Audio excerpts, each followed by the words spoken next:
भगवान अब धीरे धीरे बड़े होने लगे हैं, अब धीरे धीरे बढ़ रहे हैं। एक दिन मैया यशोदा ने लाला को बड़े सुंदर तरीके से स्नान कराया, आंखन में काजल लगा करके, डिठौना लगा करके, थप्पी मार करके लाला को पालने में लिटा दिया। हाँ, अचानक कन्हैया ने सोते सोते उठ करके अचानक कन्हैया ने करवट ले ली। मैया ने जैसे ही देखी कि मेरे लाला ने अपने आप करवट ले ली, मैया खुशी के मारे उछल पड़ी। अरे देख देख, मेरो लाला तनक सो बड़ो है गयो है। हम मैया ने नाई को बुलाया। अरे नाई, हाँ मैया, सारे ब्रज में लगा दे दुहाई। कहा बात की? बोले कह दे करवट लेवे को बिलौआ है। हाँ, अब मैया के नेत्र टिके रहते हैं लाला पे। कह दियो जाकर के करवट लेवे को बिलौआ है। अब नाई ने पूरे ब्रज में लगा दी बधाई। अरे नंदरानी के लाला के करवट को बिलौआ है। सुखदेव कहते परीक्षित एक बार आंख बंद करके दृश्य देखो। सुखदेव जी परमहंस हैं, लेकिन इस भगवान की बाल लीलाओं में डूबे हुए हैं।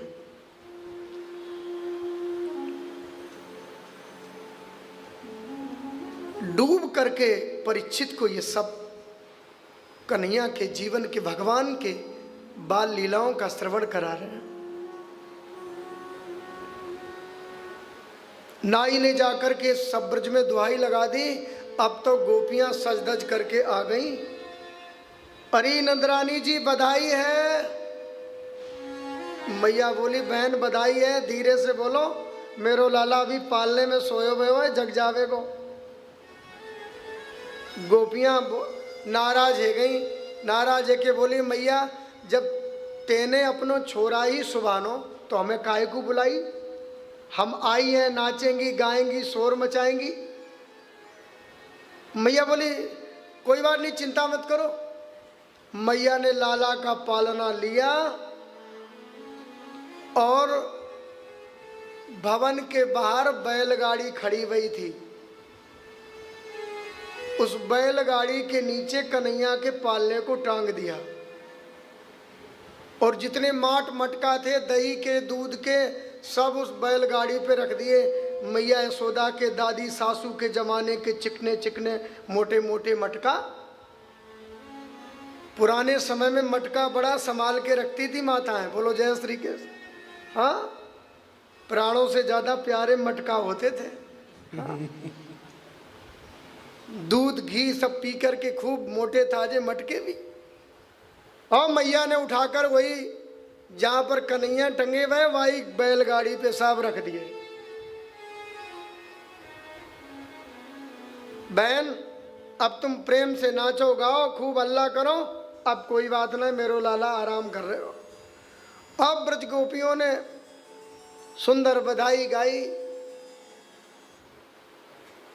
बधाई गा रही, हल्ला हो रहा था। अचानक कन्हैया की नींद खुल गई। नींद खुल गई। कन्हैया के छोटे छोटे कानों में आवाज पहुंच रही है। पहले तो ध्यान लगा करके सुना, फिर मन में विचार किया, वाह ये कहाँ का न्याय है। गीत हमारे गब रहे हैं आंगन में और हम लटक रहे घर के बाहर बैलगाड़ी के नीचे। ये कहाँ की बात है। अब कन्हैया जोर से रोने लगे, मुंह लाल हो गया। परीक्षित जरा एक बार देखो दृश्य। ऐसे रो रहे थे, हाथ पैर मार मार के। छोटे छोटे ग्वाल वाल बैठे भय, वो देख रहे लाओ लाला को लेके मैया के गोद में दे आऊं। कोई लाला का मोड़ो दबा देता है, कोई नाक दबा देता है। अब कन्हैया अपना पैर फैला फैला करके रो रहे हैं बड़ी जोर से। अचानक एक सक्टासुर नाम का असुर आ गया। मामा के भेजे हुए छोटे मामा जी हैं। बोलो जय श्री कृष्ण। अब सक्टासुर आया, बैलगाड़ी में प्रवेश कर गया। कन्हैया ने कहा अच्छा तो तुम आ गए हो। हाथ पैर उछालते हुए कन्हैया ने एक लात घुमा करके बैलगाड़ी में मारी, बैलगाड़ी उड़ी भई आकाश में चली गई। सारे माट मटके धमाधम करके फूट गए। जैसे ही धमाधम की आवाज आई, उत्सव तो बंद हो गया। सब गोपियां मैया यशोदा दौड़ भाग करके बाहर आई। अरे ये आवाज कहाँ से आई? बाहर निकली तो फूटे मटका, उल्टी भई गाड़ी पड़ी। मैया बोली आंधी तूफान आयो ना है, बैल साण कोई निकसो ना है, ये बैलगाड़ी कैसे पटक गई? मैया सशंकित है।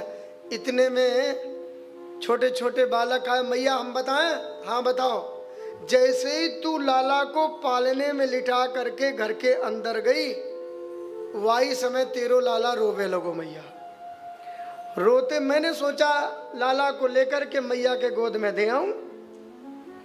अचानक तेरे लाला ने ऐसी लात घुमा करके गाड़ी में मारी, गाड़ी उड़ी भई आकाश में चली गई। मैया बोले जा दारी के, मेरा छोटो सो लाला ठीक से आंख खुली ना है, उसने लात मार के बैलगाड़ी आकाश में उड़ा दी। मैया ने छोरा डांट के भगा दिए, एक भी बात ना मानी। ऐसे भगवान की अद्भुत लीलाएं हैं। सक्टासुर का उद्धार कर दिया भगवान ने।